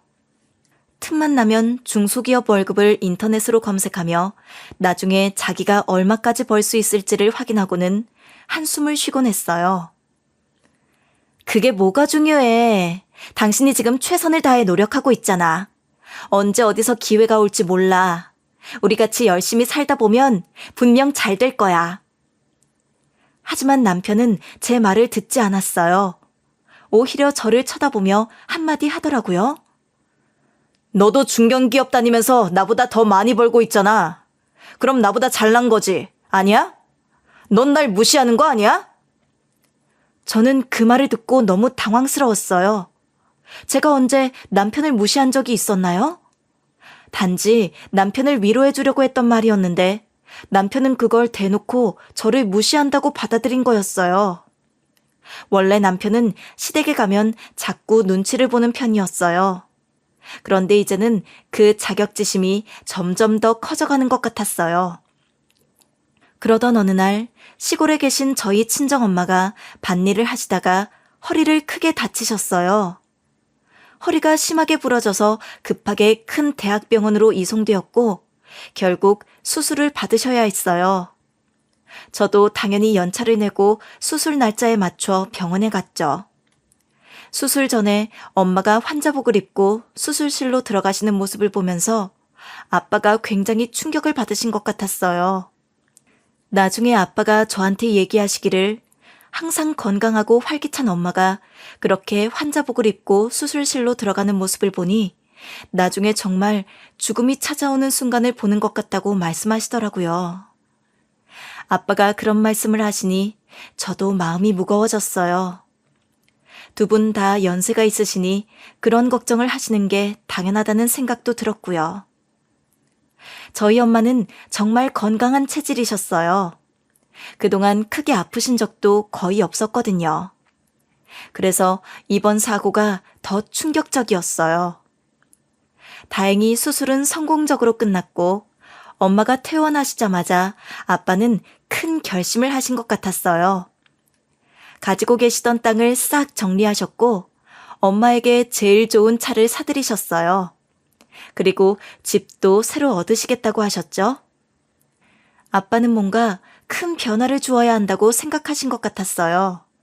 저도 엄마가 새로운 환경에서 더 건강하게 지내실 수 있다면 그게 좋겠다고 생각했어요. 워낙에 엄마가 무리하시면서 사셨으니까요. 그때 저는 별 생각 없이 남편에게 지나가는 말로 이렇게 말했어요. 우리 엄마 입원하셨던 거 기억해? 퇴원하시고 나서 아빠가 좀 충격받으셨는지 땅 정리하고 차도 새로 뽑으셨대.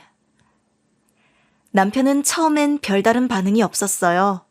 그냥 그래 하고 말더라고요. 그런데 며칠 후 남편이 갑자기 친정 시골에 가겠다는 거예요. 뭐? 당신은 그런 중요한 일을 나한테 한마디도 없이 있다가 이제 와서 갑자기 말하면 어떡하자는 거야? 저는 어이가 없어서 대꾸했죠. 내가 우리 친정 부모님 일을 당신한테 왜 일일이 보고해야 해? 그리고 엄마 입원하셨을 때 얘기했잖아. 당신도 별 반응 없었으면서. 그랬더니 남편은 더 화를 내며 말하더라고요. 그건 그거고 이건 이거지. 내가 그때는 그냥 아프셨다가 퇴원하셨겠지 했지. 근데 땅을 정리하셨다는 건 얘기가 다르잖아. 당신이 받을 땅을 이제 정리가 끝났다는 거잖아. 이럴 땐 우리가 시골에 같이 내려가야 하는 거 아니야? 저는 정말 어이가 없었어요. 땅 정리하는데 왜 당신이 가냐며 물었죠. 그랬더니 남편은 진지하게 말하더라고요. 집안일이 이렇게 풍비박산 나고 있는데 내가 안 가면 어떻게 되겠어? 당신은 정신이 없어도 너무 없는 거 아니야? 저는 그 말을 듣고 깜짝 놀랐어요. 남편이 지금껏 우리 부모님 재산에 대해 저런 생각을 하고 있었다는 걸 전혀 몰랐거든요. 알고 보니 남편은 동네 사람들한테 저희 부모님이 가지고 계시던 땅을 전부 팔면 15억 원 정도가 생긴다는 소문을 들었더라고요. 그날부터 남편은 이사갈 집을 알아보고 새 차를 알아보기 시작했어요. 제가 남편에게 뭐 하냐고 그냥 우리끼리 월급 모아서 차 사고 집 사면 되는 거 아니냐고 물었더니 남편은 황당하다는 듯이 말했어요. 월급쟁이로 어떻게 대한민국에서 집을 사냐고. 무슨 태평한 소리야. 그 말을 듣고 저는 정말 무서워졌어요. 남편은 제가 알던 그 사람이 아니었어요. 남편은 회사를 그만두고 재산을 받을 계획에만 몰두하기 시작했어요. 그 돈으로 어디로 이사를 갈지 무슨 사업을 할지 생각하는 것 같았어요. 저는 제발 그만하라고 했죠. 그건 애초에 우리 돈도 아니잖아. 왜 우리 돈처럼 여기고 저러는 거야? 하지만 남편은 듣지 않았어요. 오히려 저한테 더 화를 내며 말했죠. 당신이 친정부모님께 상속받을 돈을 받을 수 있도록 노력하라고! 저는 그럴 생각 없다고 당신이 알아서 하라고 했어요. 남편은 제 말을 무시했고 그 후로 매일 친정에 연락했어 하고 물었지만 저는 대답하지 않았어요. 남편과의 관계는 점점 더 악화되었죠. 사실 저는 친구도 별로 없고 회사와 집만 오가며 생활하던 사람이었어요. 회사 일이 끝나면 집에 와서 남편과 아이와 함께 저녁을 먹곤 했어요. 그런데 어느 날 야근을 하고 늦게 집에 들어가니 남편이 없고 아이만 덩그러니 있더라고요. 아빠는 어디 갔어? 왜 밥은 아빠가 안 차려줬어? 아이는 울면서 말했어요. 아빠가 요새 회사 안 나가는 것 같아. 나한테도 잘 안 봐. 그 말을 듣고 저는 너무 어이가 없었어요. 그날 혼자 아이를 챙기고 잠들었는데 남편은 밤이 깊도록 돌아오지 않았어요. 결국 남편은 그날 외박을 했고 저는 너무 화가 나서 남편에게 전화를 했지만 받지 않았어요. 문자를 보냈는데도 답이 없었고요. 남편은 결국 회사를 그만뒀던 거예요. 주말이 되어도 남편은 집에 돌아오지 않았고 저는 월요일 새벽이 되어서야 남편을 볼 수 있었어요. 도대체 무슨 일이야? 왜 이렇게 늦게 들어와? 어디서 뭘 하고 다닌 거냐고? 그랬더니 남편이 기가 막힌 소리를 했어요. 당신이 돈 나올 구석이 있는데도 움직이지 않으니까 내가 이렇게 힘들게 돌아다니는 거 아니야? 남편은 말도 안 되는 얘기를 했어요. 알고 보니 남편은 목돈만 있으면 크게 성공할 수 있는 사업을 준비 중이라 했어요. 퇴직금도 받았고 저희 부모님 상속까지 받으면 사업을 크게 하겠다고 했죠. 저는 제발 그런 말도 안 되는 소리 하지 말고 다시 회사에 다니라고 했어요.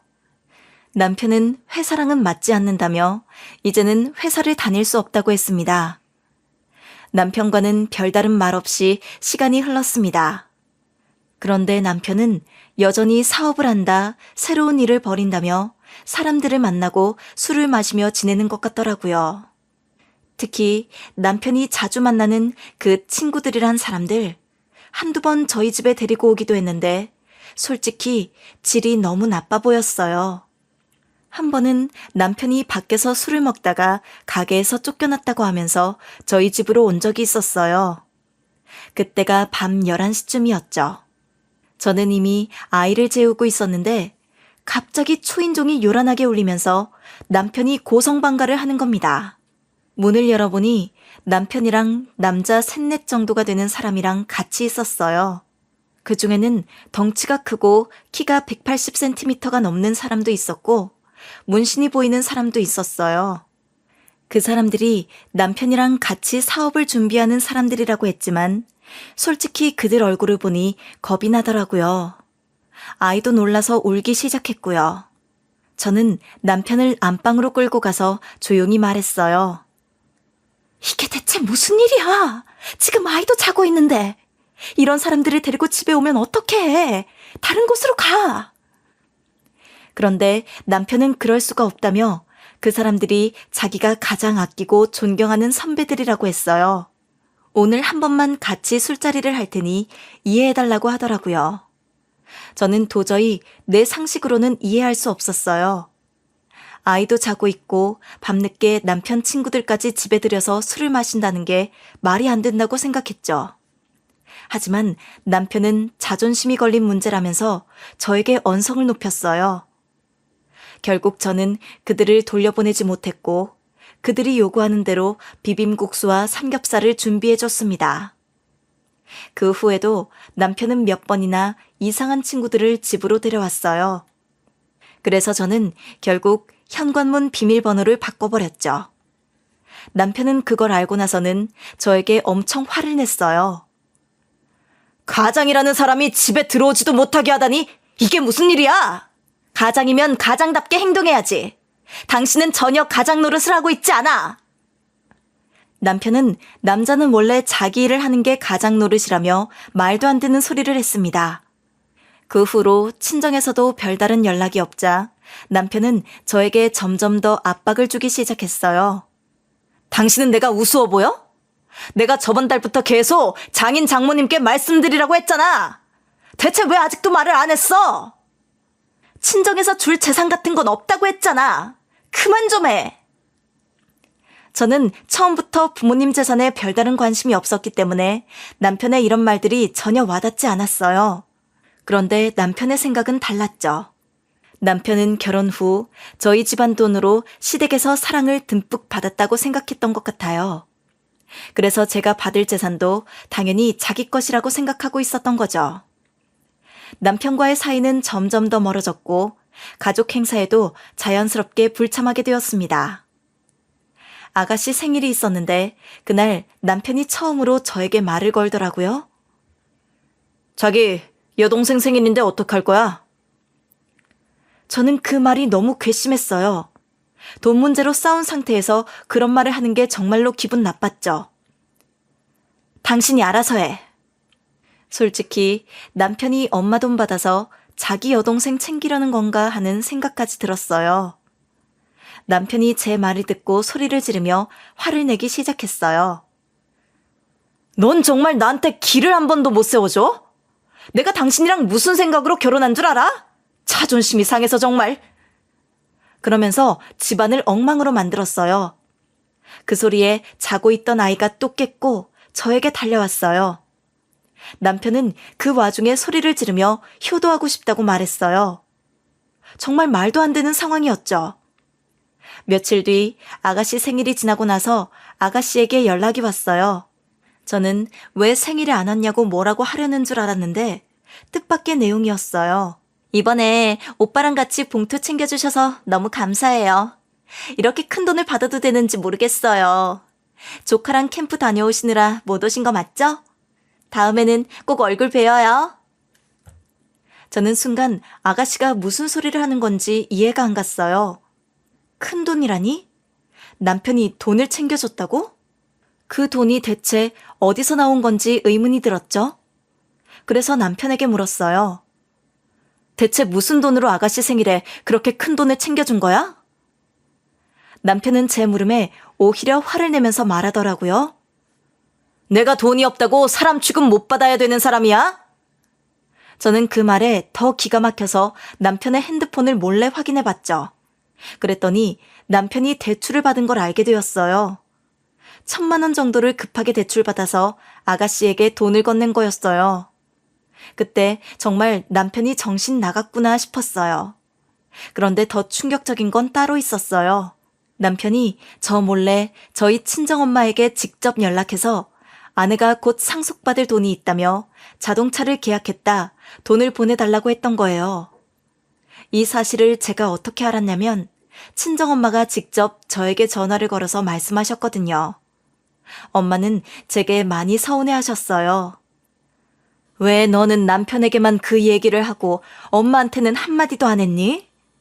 엄마는 네가 그렇게 우리 재산을 고민하고 있는지 몰랐어. 정말 서운하다. 엄마는 정말 많이 우셨어요. 엄마가 그렇게 속상해 하시는 모습을 보니 저도 마음이 무너져 내렸어요. 엄마는 저를 키우시면서 한 번도 서운한 말씀을 하신 적이 없으신데 이번엔 정말 많이 상처를 받으신 것 같았어요. 저는 그 말을 듣고 너무 열이 받아서 남편과 대판 싸웠어요. 당신 정말 정신이 나갔어? 어떻게 나한테 상의도 안 하고 우리 엄마한테 그렇게 말할 수 있어? 내가 살다 우리 엄마랑 그렇게 말싸움 해본 것도 처음이야. 남편은 오히려 당당하게 말했어요. 장모님이 뭐라고 하셨길래 말싸움까지 했어? 그러길래 내가 진작에 장모님한테 상속 받으라고 했잖아. 누가 보면 내가 나쁜 짓이라도 한 줄 알겠네. 저는 너무 화가 나서 소리를 질렀어요. 나쁜 짓 맞지?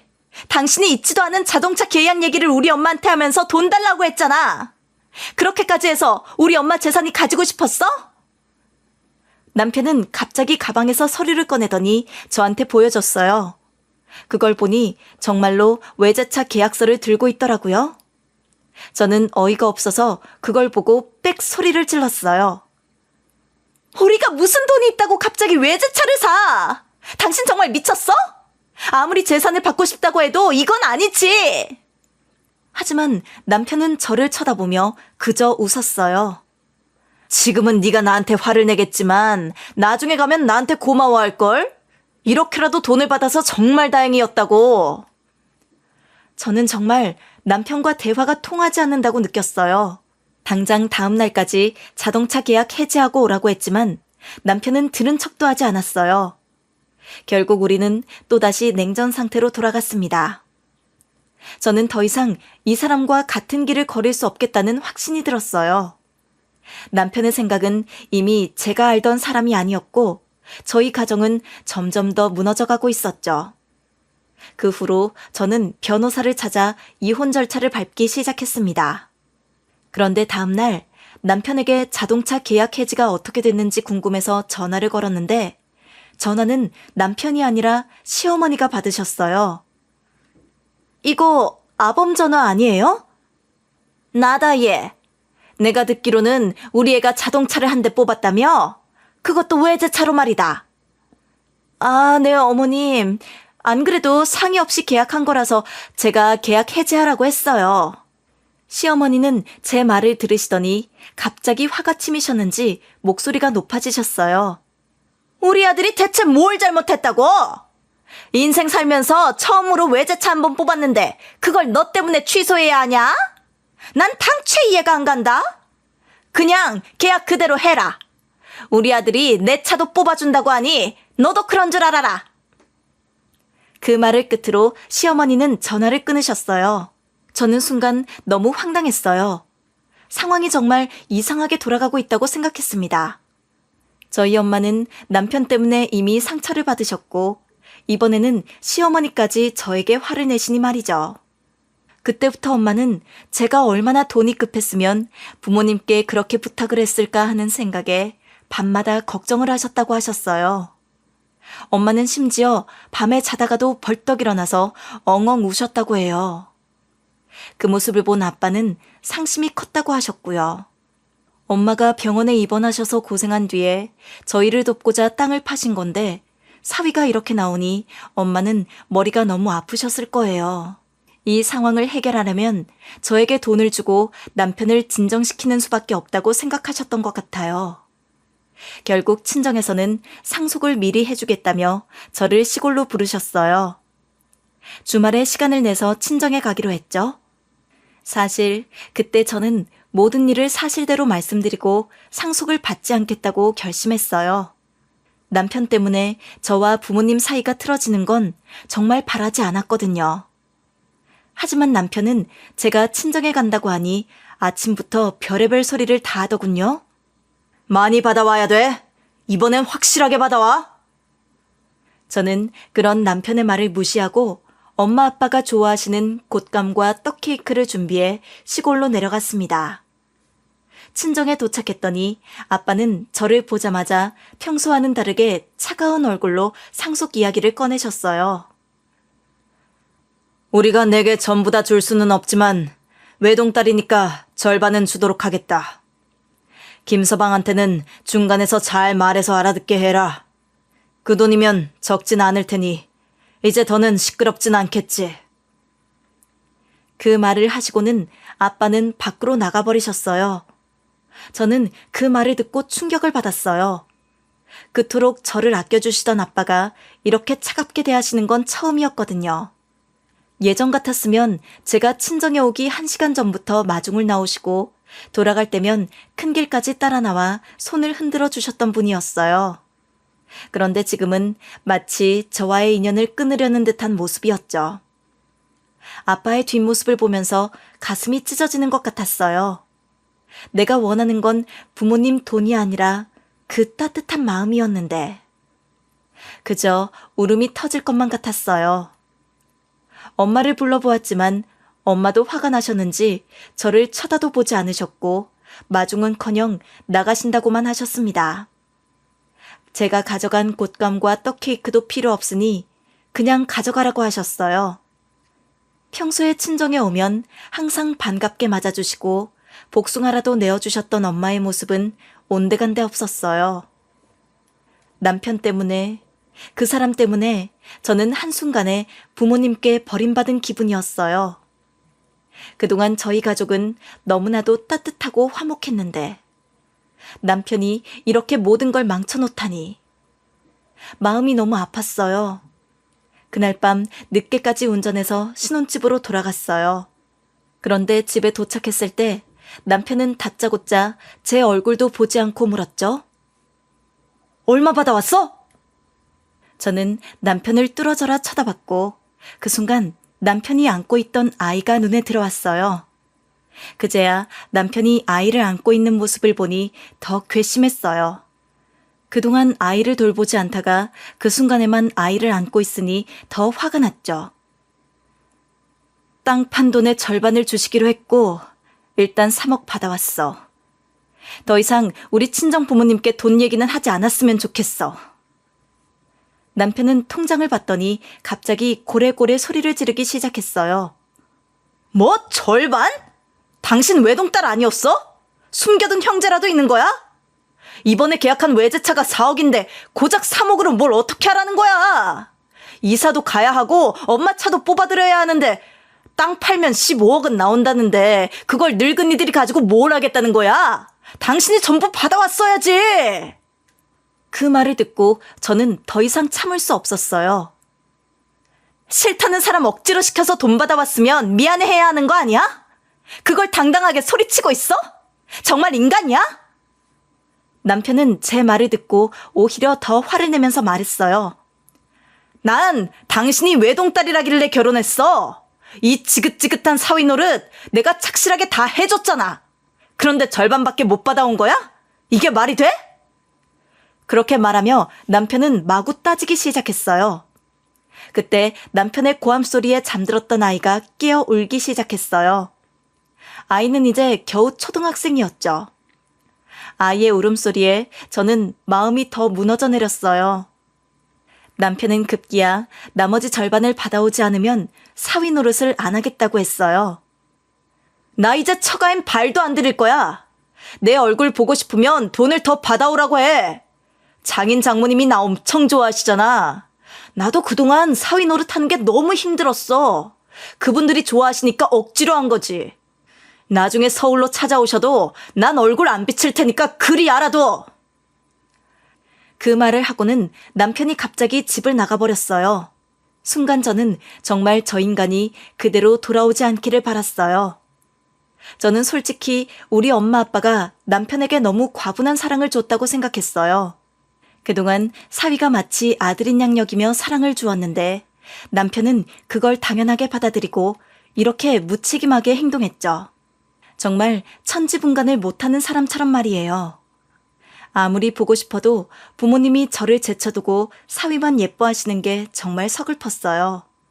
저는 너무 화가 났어요. 사실 저는 돈이 필요 없었고 이건 남편이 억지로 받아낸 건데도 내가 왜 이런 일을 당해야 하는지 모르겠더라고요. 외동이라는 것까지 너무 싫어졌어요. 저는 남편이 결혼할 때 남편이 형제가 많은 것도 염두에 두지 않았어요. 그런 게 중요했으면 결혼 자체를 안 했을 거예요. 그런데 남편은 계속 외동이라서 어쩌고 하며 핑계를 대니 정말 머리가 아파졌어요. 대체 이 사람이 우리 부모님 재산을 얼마나 기대하고 결혼했길래 이렇게까지 핏대를 세우며 화를 내는 걸까? 이해할 수가 없었어요. 그때 퍼뜩 생각이 나서 아가씨에게 전화를 걸었어요. 아가씨, 늦은 시간에 죄송해요.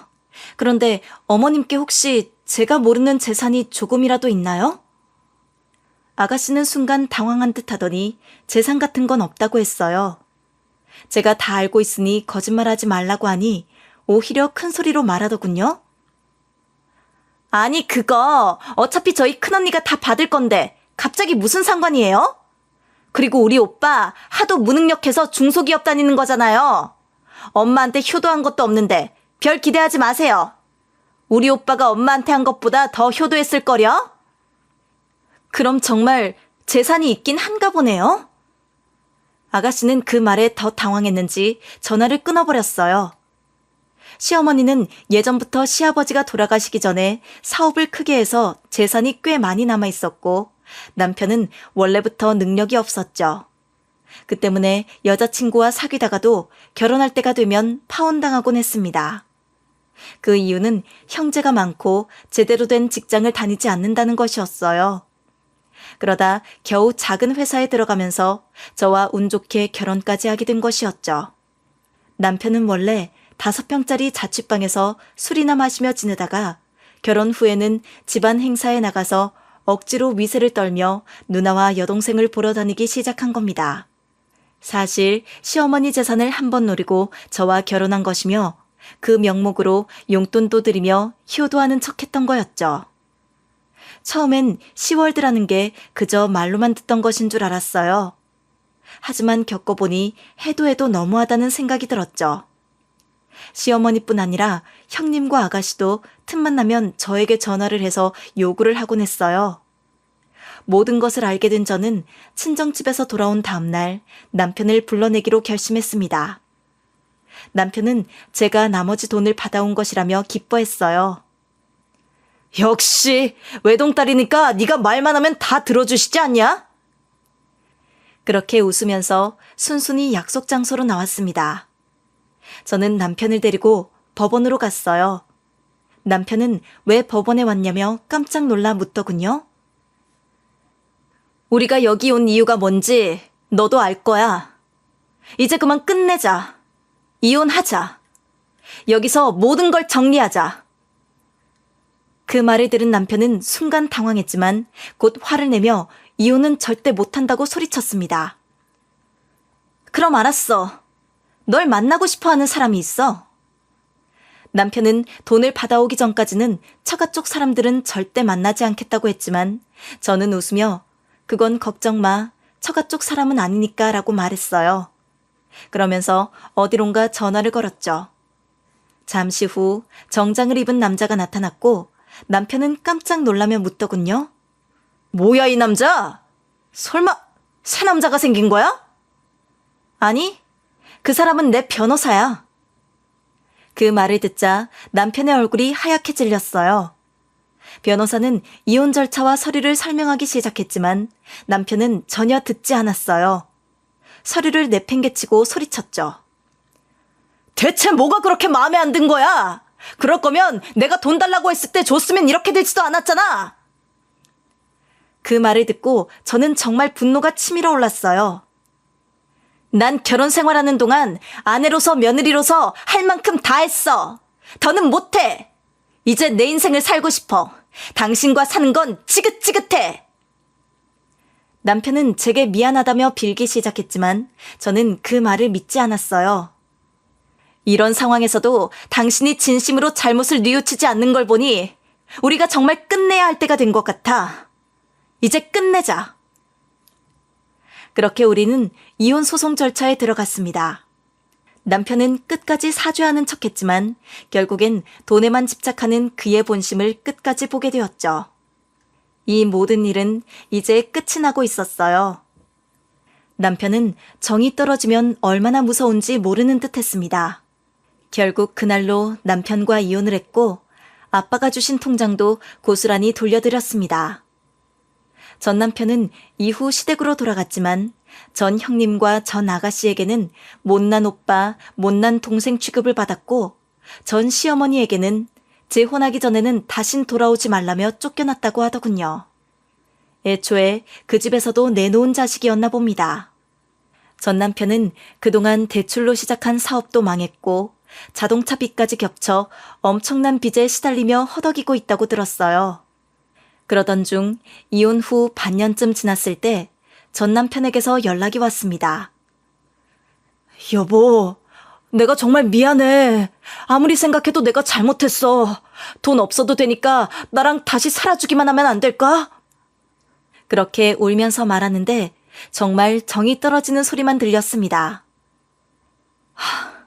정말 다시 연락을 하다니. 난 너 같은 인간이랑 살다가는 평생 불행할 것 같아. 더는 연락하지 마. 그 말을 끝으로 저는 전 남편을 차단해버렸습니다. 지금은 사랑하는 아들과 서울에서 잘 살고 있어요. 남편 때문에 부모님께 못난 모습을 보인 것도 사과드렸고 부모님과도 다시 원만하게 지내고 있습니다. 다음 달에는 부모님과 아들과 함께 해외여행도 가기로 했습니다. 이번 일을 통해 저는 인생에서 필요 없는 사람을 걸러내는 법을 배웠습니다. 자기 주제를 모르는 허황된 욕심을 부리는 사람은 더 이상 제 인생에 없을 겁니다. 이제는 정말로 소중한 사람들과 함께 행복하게 살려고 합니다. 제 이야기를 들어주셔서 감사합니다. 청취자 여러분 모두 건강하시고 오늘 하루도 행복하시길 바랍니다. 감사합니다.